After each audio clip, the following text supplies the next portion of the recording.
How to survive in a nuclear world war. Let's be honest, if you're asking this question, it's probably already too late.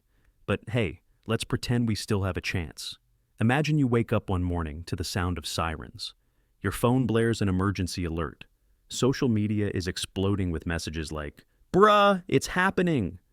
and live streams of mushroom clouds trending under hashtag WW3. So, how do you survive? First things first, don't panic. That's what everyone else is doing. Instead, you need to act fast. You have maybe 10 to 15 minutes before the missiles hit, less if you live in a major city. Forget grabbing your laptop or your limited edition sneakers. You need shelter, not style points. If you're near a proper bunker, congratulations.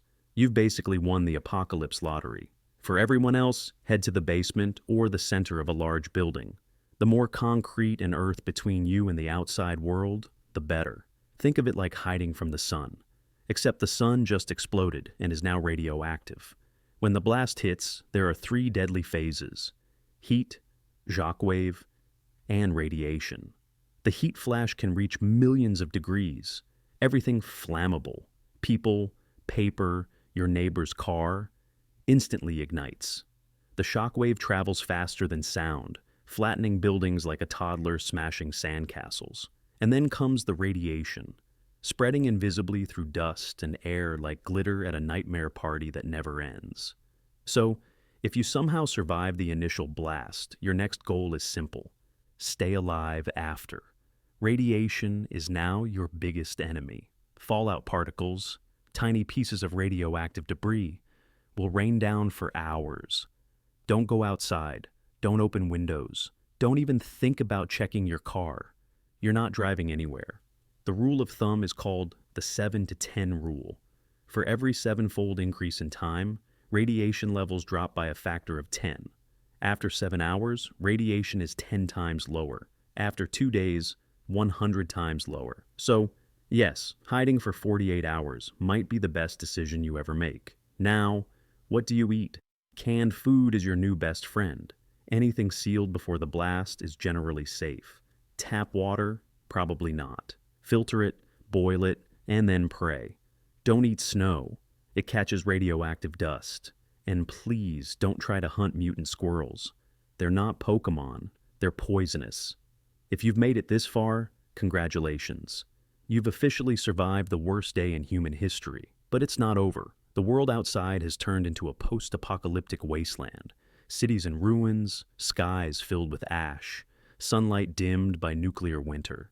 Temperatures drop drastically, crops fail, and everyone looks like an extra from Mad Max. Communication will be gone. The internet, satellites, phones, all fried.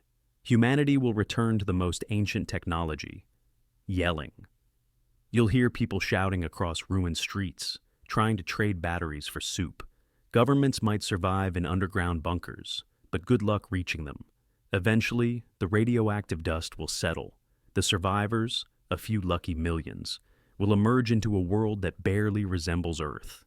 You'll see forests turn to black skeletons, rivers glowing faintly, and cities swallowed by silence. Civilization will start again, slowly. People will rebuild, adapt, and probably start arguing about pineapple on pizza again within a decade. But if you're hoping to repopulate the planet, here's a fun fact. Long-term radiation exposure can cause severe genetic damage. The first few generations might have mutations, birth defects, or super weird haircuts. In short, humanity will continue, but slightly more glowy. Now, let's rewind. Could we have prevented all this? Absolutely. All it takes is global cooperation, peace treaties, and not threatening each other with extinction-level weapons every election cycle. Easy, right? Unfortunately, human history shows that when given the choice between peace and pressing a shiny red button, someone always presses the button. So maybe the best survival tip isn't about where to hide. It's about never letting it happen in the first place. Because in a nuclear war, there are no real winners. There are just different levels of less dead. So if you really want to survive a nuclear world war, do your part now. Be kind, don't start wars, and maybe convince your leaders to keep their fingers off the red button. It's the one survival skill we still have time to practice. And remember, if the world does end, at least you won't have to pay your taxes anymore.